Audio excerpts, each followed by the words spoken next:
Hi friends, எங்கள் ஆயா கால் பண்ணி நாளைக்கு உங்கள் எல்லாேருக்கும் விருந்து வைக்கிறேன், எல்லோரும் வந்துருங்கன்னு சொல்லிடுச்சு. சரி போய் பார்த்தா ஒன்றுமே சமைக்கலை. என்ன ஆயான்னு கேட்டதுக்கு நீங்கள் தான் சமைக்கணும்னு சொல்லிடுச்சு. ஏதா ஒரு குண்டா நான் போடோண்டா ஒரு கைதி பிரியாணின்னு நான் பிரியாணி செய்ய ஸ்டார்ட் பண்ணிட்டேன். பிரியாணி கிண்டுறதுக்கு பெரிய கரண்டியாக எடுத்துகிட்டு வந்துட்டான்னு சொன்னதுக்கு எங்கள் ஆயா பெருசாக கொண்டாந்து கொடுத்துச்சுங்க. வேறு என்ன பண்ணுறது, அதையும் வச்சு கிண்டினேன்.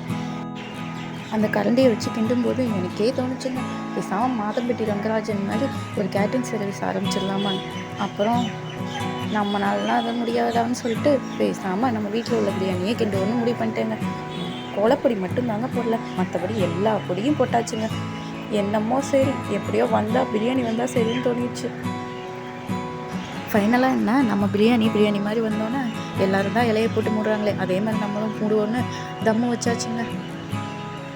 ஃபைனலாக நம்ம பிரியாணியை பார்க்கும்போது ஆரம்பிக்கலாங்களா, இப்படி தாங்க இருந்துச்சு. அப்புறம் என்ன,